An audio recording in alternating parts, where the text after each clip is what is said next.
Hi, everyone. Welcome back to Align and Thrive, Live Your Truth. I'm Rosalie Didana.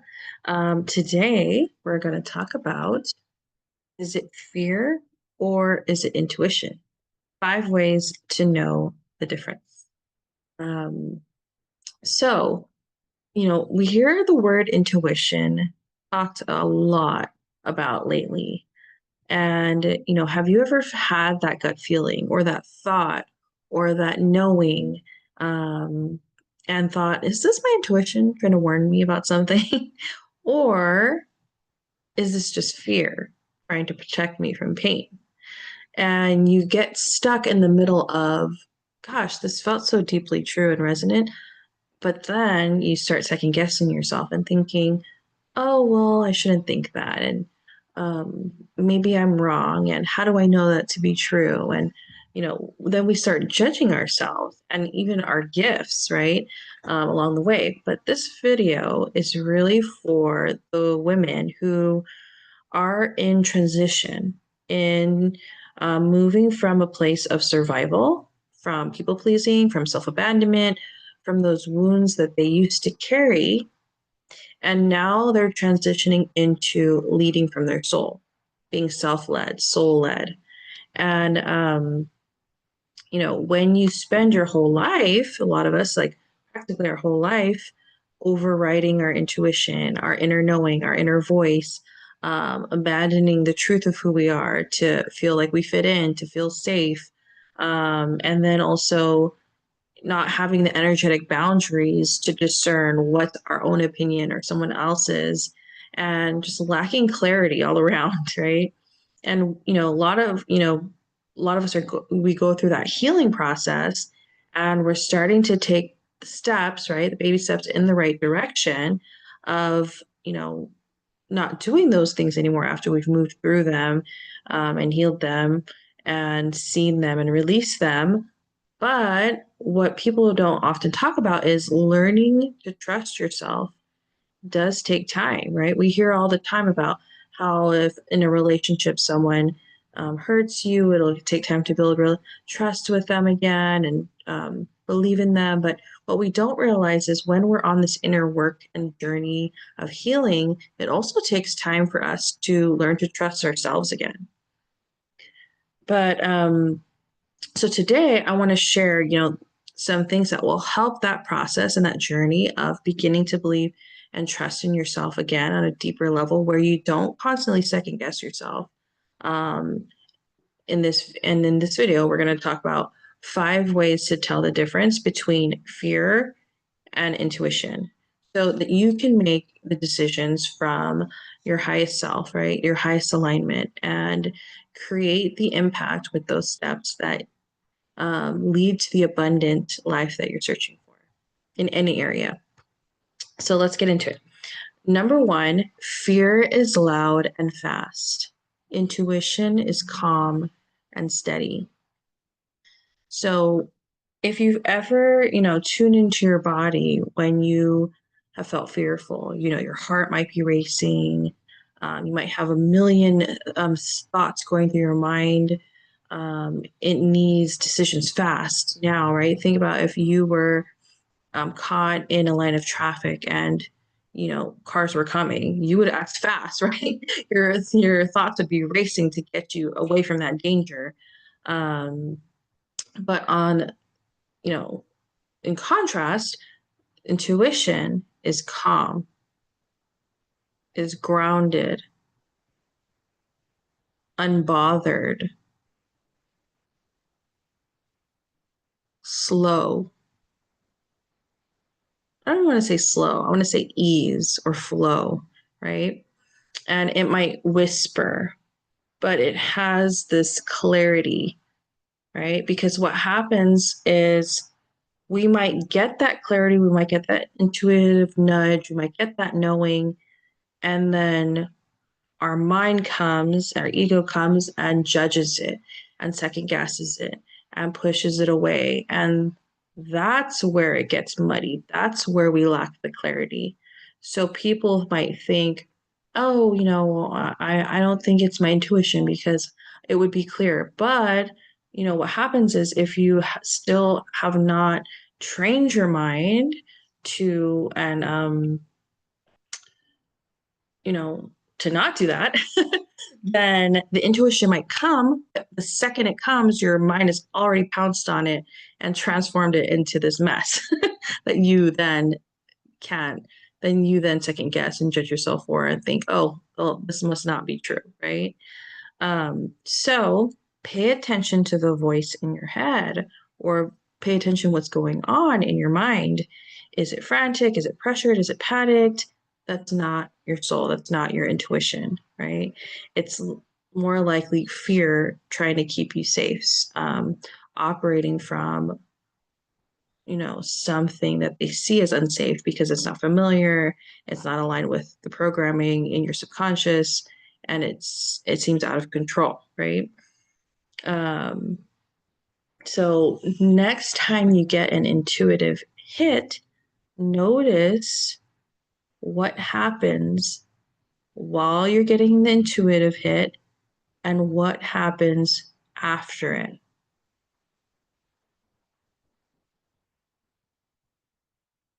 because your reaction to it is going to create this emotion that then is going to lead to the action you do or don't take on it, which then begets more of that. So, for example, if I get an intuitive hit that says, "Hey, this person, eh, don't don't don't allow them to do this," if they ask you, um, but then after what happens after that, what happens after that behavior is I second guess it. I think, oh, it's okay. I'm just gonna be kind to everyone and whatever. So then I allow it to happen. Then I constantly reinforce not my intuition, um, as I reinforce the idea that my intuition is not um, strong, is not potent, is not worthy of being followed. And so then I create more of that. But if you pay attention to your intuition and you honor the unknown of it, it's true, but there's no way for your ego mind to justify and reason all the ways why it's true. If you can recognize, oh, that's just my mind, my ego trying to keep me safe. I'm going to feel into this, trust that it's true, follow my intuition. That's sending a signal to yourself and your body and your field and your vessel that it is okay to trust your intuition. Your intuition is strong, your intuition is clear, and it serves my highest good, right? So then you get more of that, right? You build that muscle of that. So pay attention to which one you're feeding into. All right, number 2, fear pulls from the past, intuition lives in the now. So, yeah, fear shows you like reruns that you don't even want to watch over and over again. It reminds you of like what didn't work, where you got hurt before, why this might go wrong again. It keeps score, and it's constantly replaying history. Whereas intuition tunes into what's true right now in this present moment, which is the only real true moment there is, right? The point of power is in our present moment. Um, so even if the choice is unfamiliar, intuition offers this deep knowing. And it, again, like I talked before, it doesn't need the proof. What needs the proof is our mind, which is why you'll know your mind and fear is speaking when it's rationalizes and compares and judges everything based on an old script or story or experience. Whereas intuition might come in an instant. It's just a knowing, it's just a feeling, it's just yes, or no, or whatever the message is, and that's it. and and it stays in this present moment, and that's your sign that, yes, this is meant for me to follow on, right? um, and not again muddy it up by thinking it through and thinking, well, what does this mean? And how do I know it's true? That's again our fear pulling us back into, pulling us away from our intuition. Number three, fear feels like contraction, and intuition feels like clarity, like flow. So, you know, think about tune in. Like if you've ever had your intuition tell you no, it doesn't feel murky in the moment. It doesn't feel unclear in the moment. You can feel the no. What makes it murky or unmuddled, or again, like I said before, is the reaction we give it afterwards, which is us going back into our mind and judging and reasoning and thinking and doing all the things, right? So, what you can do to also help get around that is or not get around, to access your wisdom, your intuition, is pay attention to your physical vessel, your body. Does it feel like tightness, anxiety? Does it feel like pressure? Does it feel, you know, what does it feel like? Or does it feel like truth, peace, flow? um, because your intuition, people might think, oh, well, yes, it makes me feel fearful. But is that the intuition speaking, or is that your reaction to the intuition? There's a difference. There's a fine difference there, right? Because your intuition is, guiding you. And yes, it might stretch you because you might be operating from these old, outdated beliefs, and your intuition is signaling the truth, the wisdom to you, um, that is within you. And because it's not aligned with those programs, it's not aligned with those old stories, you might think, oh my gosh, it feels scary, so my intuition must be wrong. It must be my fear, but it's actually your mind's reaction to the intuition. It's not the intuition itself. Um, so it really causes, it needs you to slow down and pay attention from the beginning if you're just starting, um, and have the awareness. And then the more you do it, again, work that muscle, it'll become a lot easier where you don't have to like, "Okay, let me sit down, let me close my eyes, let me tune in. How does it feel?" Right? You'll already be a master at that from doing it so many times that it will just become second nature. It'll be, you'll be attuned to yourself, your frequency, your wisdom, your channel will be clear.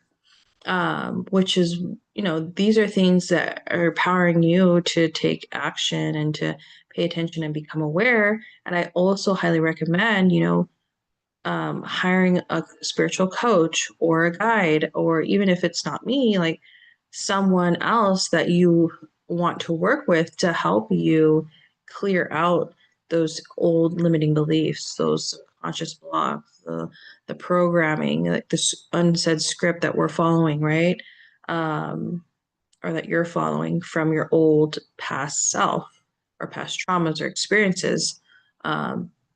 Because that will help clear away and um, the noise in hearing the intuition and the reactiveness to the intuition that will allow you to access your intuition in a very much more clear way. Because if you never do that work, do that shadow work, do that integration, transmute those dense energies, you'll constantly be getting the signal from your intuition, but struggling to hear it and second guessing yourself all the time. So, yeah, anyway, okay. Number four, tune into the energy behind the voice. So, and for some of you, it might not be a voice, it might be, depending on how your gifts come to you and your intuition, your wisdom comes to you, it might be how it feels, right? Again, how does it feel? Does it feel frantic, desperate, conditional? Or does it feel grounded, clear, unshakable, even when it doesn't make sense yet, right? Because think about the truth whenever the truth is resonant, you can feel it. Um, and it stands strong because truth doesn't need to prove itself to be true. It just is.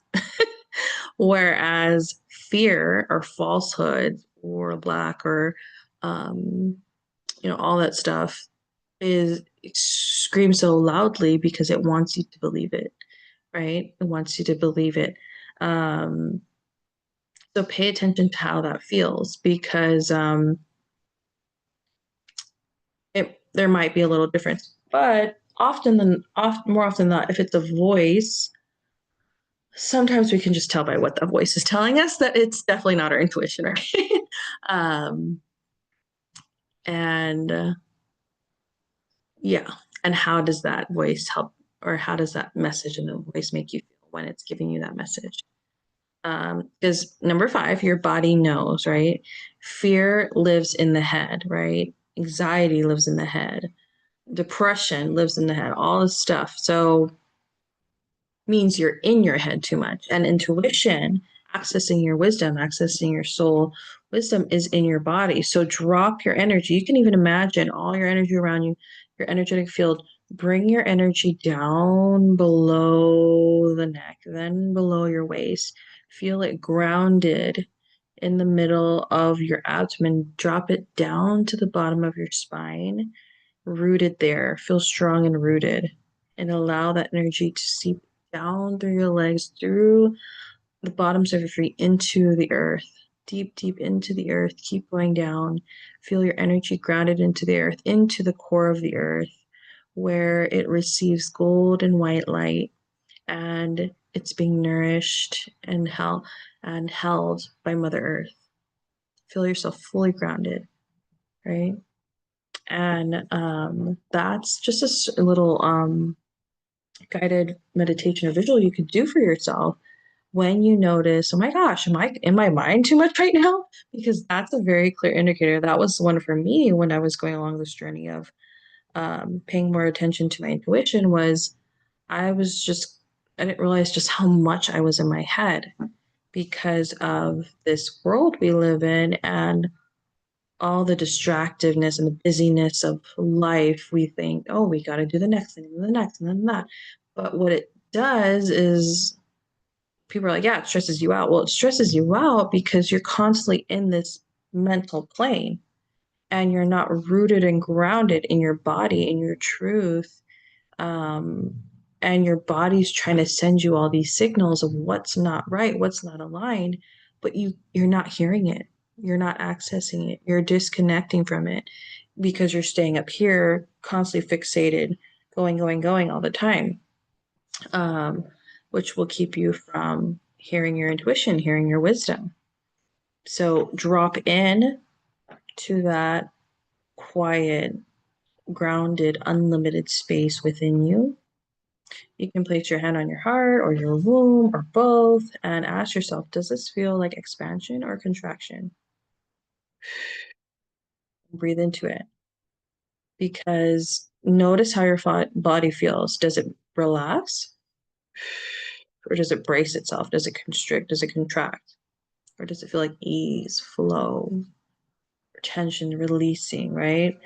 Because over time, your body becomes your tuning fork for truth. It's it resonates with what's true for you and what's not, right? Um, so I hope this was helpful. Like this is, these are all things that I do myself as well and that I teach my clients to do.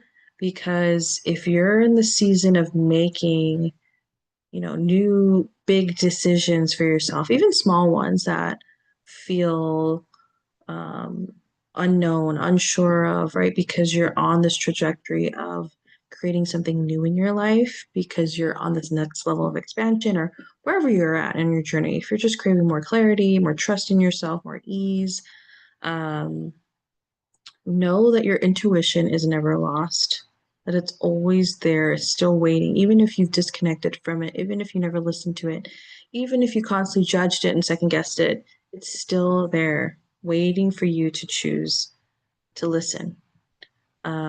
And release the pressure of trying to get it right because I've been there too, right? I'm starting to get, more in tune with my intuition and speaking, and then I constantly second guess. And the second guessing, can be a little tricky because some people might think it's just mental judgment of it or um, cloudiness, but it's also in our actions, right?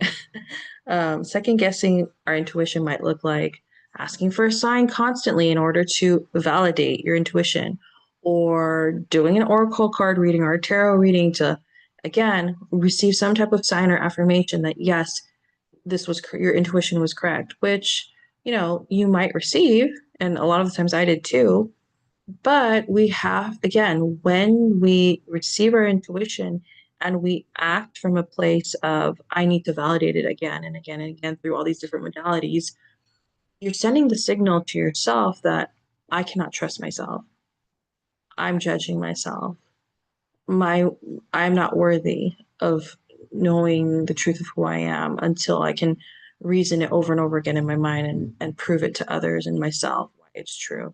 So you have to be careful about not only you know, how you're perceiving your intuition, but how you're acting on it. Because when you um, can really feel into your truth and you've done your inner work and continue to do it and drop into that inner knowing and space of who you are, you'll just lead from there. You'll go from there. You won't be second guessing it anymore.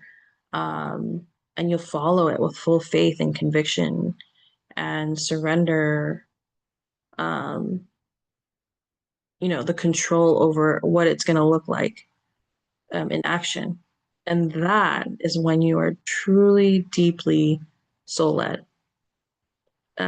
So I hope these 5 steps help you get started. And again, wherever you're at in your journey, if you need help, feel free to reach out to me.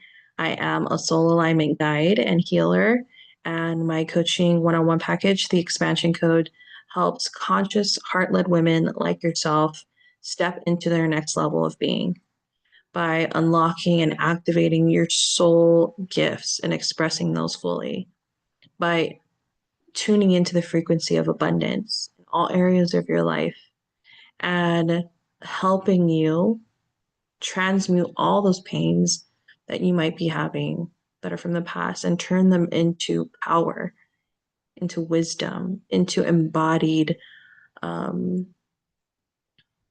wisdom that will then serve you and others. So, again, if that speaks to you, feel free to reach out. I hope, again, this message helped you and this video resonates. I will see you all next time. Till then, have a wonderful day.